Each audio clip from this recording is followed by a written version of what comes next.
नाज़रीन, गमबट में वापारियों ने दुकानदारन पारां इंतजामिया खिलाफ सख्त एहतजाज किया वियो आहे। वापारियों चयो आहे त जंहिं मुख्तियारकार असांजे दुकाननि जी रजिस्ट्रेशन करे ॾिनी आहे, उन ई अमले सां गॾिजी प्लाट ट्रस्ट जो ॼाणाए असांजी दुकाननि खे सील करे छॾियो आहे।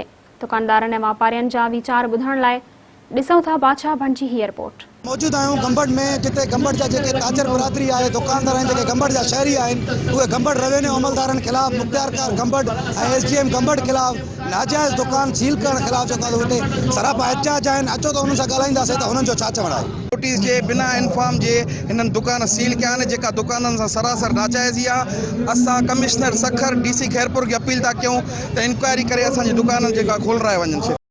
जी इंतज़ामिया कुछ शरपसंदन जे चवण ते गमबट जो माहौल ख़राब करे रही है, असांजी ताजिर बिरादरी खे तकलीफ़ ॾेई रही है।